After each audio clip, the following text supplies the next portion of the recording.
اور حضور صلی اللہ علیہ وسلم کو انصار نے اپنے گھر پیش کیے، اپنی زمینیں پیش کیں، اپنے باغ پیش کیے، اپنا مال پیش کیا، مواخات ہو گئی،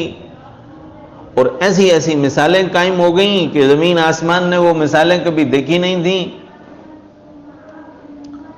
کہ اپنی زمینیں تقسیم کر دیں مہاجرین میں، حضور صلی اللہ علیہ وسلم نے بھائی بنا دیا، زمینیں تقسیم کر دیں۔ ایک صحابی حضرت عبد الرحمن ابن عوف رضی اللہ تعالیٰ عنہ کو اپنے گھر لے گئے۔ عجیب واقعہ ہے، عجیب واقعہ ہے، ایسا کوئی کر نہیں سکتا، ایسا کوئی کر نہیں سکتا۔ اپنے گھر لے گئے، اسے کہا یہ میرے گھر ہیں، اتنے گھر میرے اور اتنے گھر آپ کے، گھر تقسیم کر دیے حضرت عبد الرحمن ابن عوف رضی اللہ تعالیٰ عنہ اور اپنے درمیان میں۔ پھر کہا میرے اتنے باغ ہیں، اتنے تمہارے، اتنے ہمارے، آدھے تمہارے آدھے میرے، تم میرے بھائی ہو، ہر چیز کو تقسیم کر دیا۔ اور پھر ایک بات اور ارشاد فرمائی جو انسان کوئی سوچ نہیں سکتا، کہا کہ میری 2 بیویاں ہیں، دو ہیں یا جتنی بھی، غالباً 2 ہی تھیں، تو کہا کہ ان 2 بیویوں میں سے میں یہ دونوں بیویاں آپ کے سامنے لاتا ہوں، ان کو دیکھ لو، پردے کے احکام ابھی نازل نہیں ہوئے تھے، آپ ان بیویوں ان کو دونوں کو دیکھ لو، ان میں سے جو بیوی آپ کو پسند ہو میں اس کو طلاق دے دیتا ہوں، میں اسے چھوڑ دیتا ہوں، اور عدت گزرنے کے بعد تم اس سے نکاح کر لینا۔ اللہ اکبر، کتنی عجیب بات! قتل ہو جاتے ہیں، بھائی بھائی کا دشمن ہو جاتا ہے، کہ بھئی تمہارا بھائی جو تھا، سگا بھائی تھا، وہ مجھے دیکھ رہا تھا غلط نظر سے۔ بیویاں غلط فہمیاں پیدا کر دیتی ہیں بھائیوں کے درمیان میں، اور میاں بیوی کا ایک ایسا تعلق ہوتا ہے کہ کوئی شوہر اس کے لیے کبھی تیار نہیں ہو سکتا کہ وہ کہے کہ میری بیوی جو ہے وہ میں اسے طلاق دیتا ہوں، تم اس سے نکاح کر لو، جیسی کیسی بھی ہو۔ کوئی جو ہے ذمہ دار اور باوقار انسان ایسا نہیں کر سکتا۔ لیکن حضرت عبد الرحمن ابن عوف رضی اللہ تعالی عنہ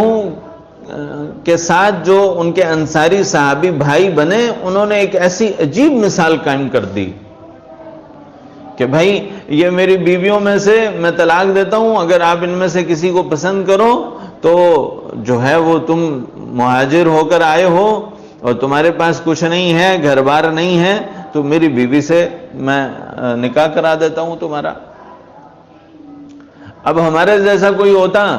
تو وہ کہتا بھئی گھر بھی آ گئے اور جناب باغ بھی آ گئے اور بیوی بھی آ رہی ہے۔ وہ بھی آخر مہاجرین تھے،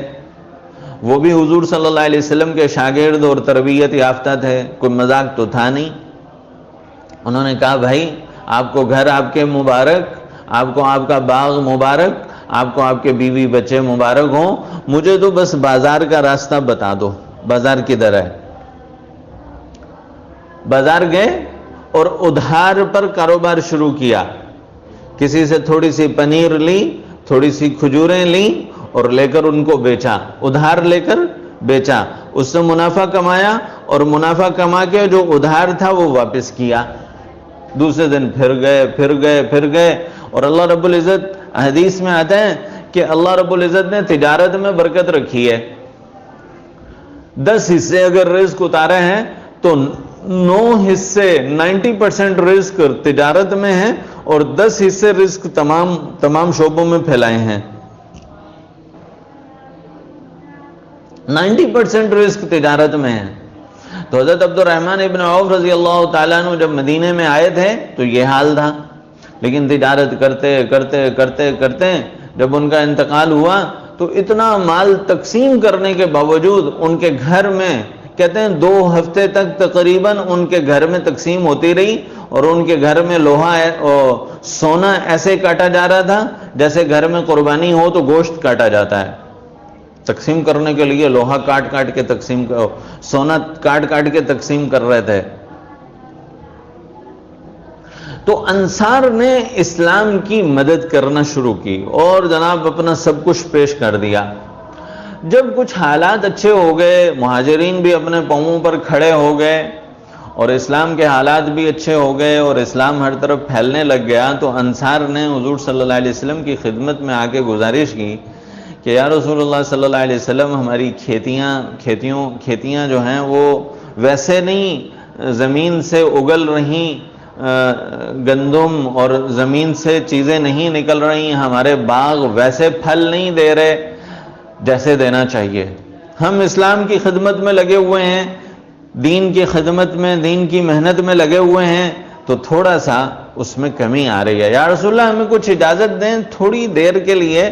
ہم دین کی محنت، دین کا کام چھوڑ کر جا کر تھوڑے سے اپنے باغات کو دیکھ لیں۔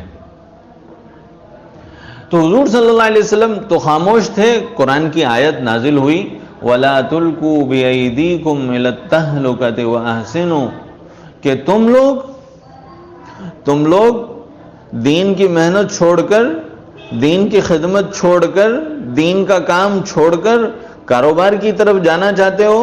اپنی زمینوں کی طرف جانا چاہتے ہو، اپنے باغات کی طرف جانا چاہتے ہو، یہ اپنے آپ کو اپنے ہاتھوں سے ہلاکت میں ڈالنا ہے۔ وَلَا تُلْقُوا بِأَيْدِيكُمْ إِلَى التَّهْلُكَةِ، تم اپنے آپ کو اپنے ہاتھوں سے ہلاکت میں نہ ڈالو۔ سبح هلل يا الله يا الله أحيا ذكر